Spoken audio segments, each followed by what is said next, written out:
Deaths by the hands of Revolution of King Louis XVI and Queen Marie Antoinette caused dozens of young men and women around the globe years after to come out with bold statements that they were the children of the unfortunate couple that managed to escape the swift movements of revolution, often accompanied by guillotine. King and Queen had 4 children.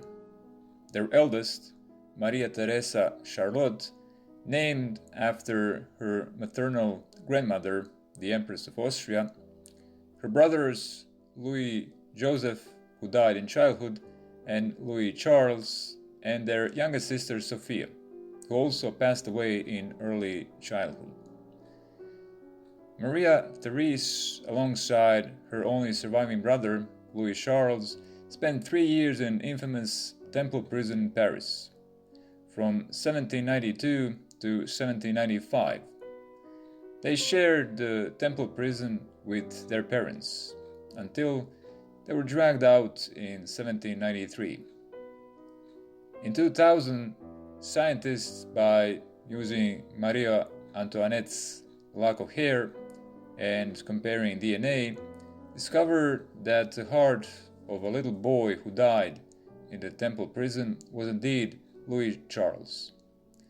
The heart was most likely taken out by a surgeon while performing an autopsy. For 200 years, the little heart was traveling from place to place, from palaces to libraries and churches. In 2004, the jar with the boy's heart was laid to rest in the royal crypt in St. Denis. The story of his sister is not in any sense less tragic. In 1711, Austrian Emperor Joseph I died without a male heir, passing the crown to his younger brother, Charles VI. Charles, having 2 daughters, decided to stop the bloodshed. That will probably follow his death. Different family fractions fighting over the throne. Drafted a document called Pragmatic Sanction, a document that approves of female heir. On his death, the crown passed down to his daughter, Maria Therese. She will go on to have 16 children. She will put into practice the unofficial family motto, "Let other nations wage war, you, happy Austria, achieve your ends through marriage." Maria Therese and King Louis XV of France thought that marriage of their children would secure a more lasting peace between 2 nations, especially after the end of the 7-Year War in 1763, when British took vast territories from the French in North America. In hindsight, boy, were they wrong. Following this policy, she will marry her daughter Maria Antonia, later Antoinette, to French heir Louis Auguste, later known as Louis XVI. The young couple were actually cousins. They were both descended from Anne of Austria, the mother of Louis XIV, better known as the Sun King. On 19th of December, Maria Therese was born. It was a time when French king got yet another thing to be happy about. At the same time, American Revolutionary War was giving a headache to the British. However, King George III still sent his French counterpart best wishes on becoming a father. Same year, 8-year-old prodigy Beethoven was introduced to the world.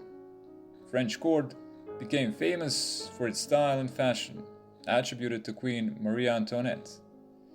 But this idyllic life in the court came with a price.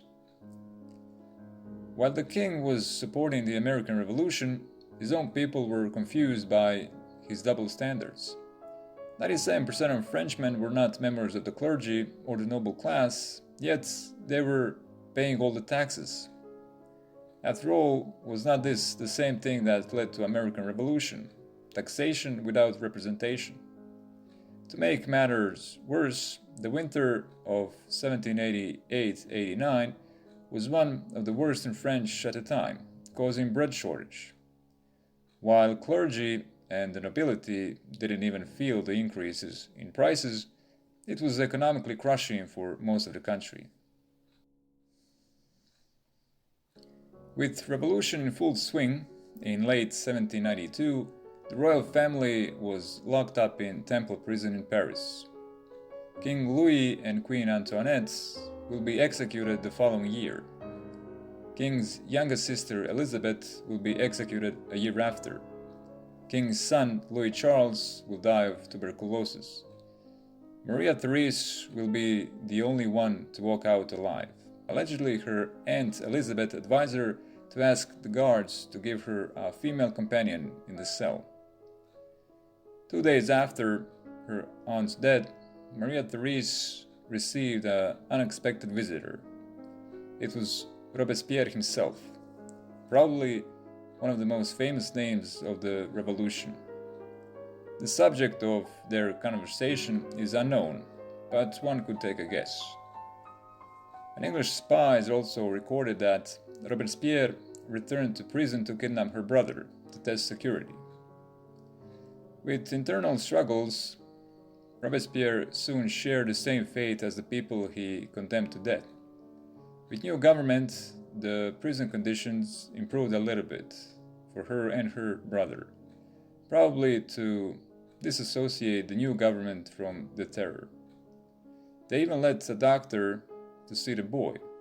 On May the 6th, the doctor visited and reported the atrocious details of the boy's mistreatment. A doctor apparently died a month later from a sudden mysterious illness. On June the 8th, 1795, the 10-year-old Louis Charles died. The new government finally decided to place a female companion, Madeleine Elizabeth, with Maria Therese, who most likely was the first to tell her what happened to her family.